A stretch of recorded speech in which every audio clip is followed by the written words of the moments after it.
घटना उस रविवार की है। घर में मेरे अलावा कोई नहीं था। मेरे माता पिता मेरे चाचा के घर किसी ज़रूरी काम से गए हुए थे। मैं भी वहीं था, लेकिन एक दिन पहले शाम को ही वापस घर लौट आया था। आज मेरे माता पिता लौटने वाले थे। मैं सुबह करीब 6 बजे उठा और पढ़ाई शुरू कर दी।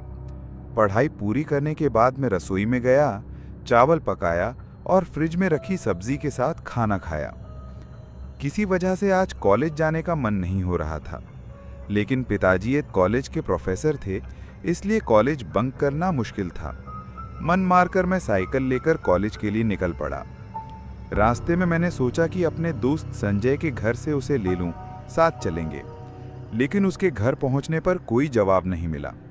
मैंने सोचा शायद वो निकल चुका होगा, तो मैं अकेला ही आगे बढ़ गया। कॉलेज पहुंचकर मेरी आंखें फटी की फटी रह गईं। मुख्य दरवाजा एक बड़े ताले से बंद था, जबकि आज कॉलेज बंद नहीं था। क्या अभी तक कोई और नहीं आया? मैं कॉलेज के केयरटेकर राजेश भाई का इंतजार करने लगा, जिनके पास ताले की चाबी होती है।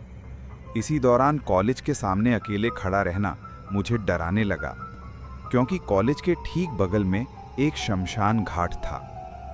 सोचते सोचते मैं ताले के पास पहुंचा। तभी अचानक एक तेज हवा चली और ताला अपने आप खुल गया। उसी वक्त मुझे ऐसा महसूस हुआ जैसे कोई मेरे पास से गुजरा हो। मैंने फौरन पलट कर देखा, पर कोई नहीं था। कुछ देर बाद राजेश भाई आए। मैंने पूछा, राजेश भाई, आपने ताला कैसे बंद किया था?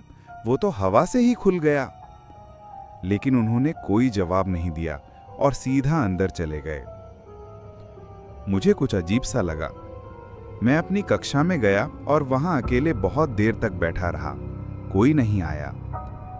फिर मैं कॉलेज के बगीचे में गया और देखा राजेश भाई जमीन खोद रहे हैं। मैंने पूछा, ये क्या हो रहा है? आज कोई कॉलेज क्यों नहीं आया? क्या आज छुट्टी है? लेकिन फिर भी उन्होंने कुछ नहीं कहा और खुदाई करते रहे। तभी अचानक किसी ने पीछे से मेरी गर्दन पकड़ ली। मैंने छटपटाते हुए खुद को छुड़ाया और पलट कर देखा, लेकिन वहां कोई नहीं था। जब मैंने फिर से पीछे देखा तो राजेश भाई गायब थे। फिर मैंने ऊपर आकाश की तरफ देखा। चारों तरफ काले बादल छा चुके थे। हर तरफ अंधेरा छा गया था। लेकिन रुकिए, मैं था कहां? ये तो शमशान घाट था। मैं यहां कैसे पहुंच गया? मुझे कुछ समझ नहीं आ रहा था। तभी मैंने देखा राजेश भाई सामने खड़े हैं। मैंने पूछा, राजेश भाई, हम दोनों यहां कैसे आ गए? वो अपनी आंखें बंद किए खड़े थे। मेरी बात सुनकर उन्होंने आंखें खोली। उनकी आंखें पूरी तरह लाल थीं और उनका चेहरा धीरे धीरे बदल रहा था, जैसे कोई भयानक जानवर उनकी शक्ल ले रहा हो। उसी पल मुझे समझ आ गया, शायद मैं आज इस शमशान घाट से जिंदा नहीं लौट पाऊंगा। मैंने अपनी आंखें बंद की और भगवान का नाम जपने लगा।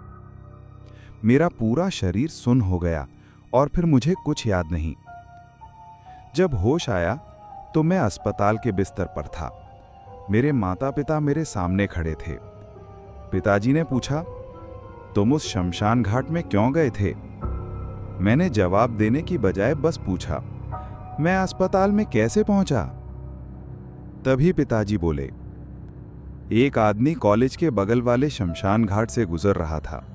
उसने तुम्हें एक चिता के पास बेहोश पड़ा हुआ देखा और अस्पताल ले आया। उस आदमी का नाम था नमो नारायण। कुछ दिन बाद जब मैं थोड़ा ठीक हुआ तो घर लौट आया।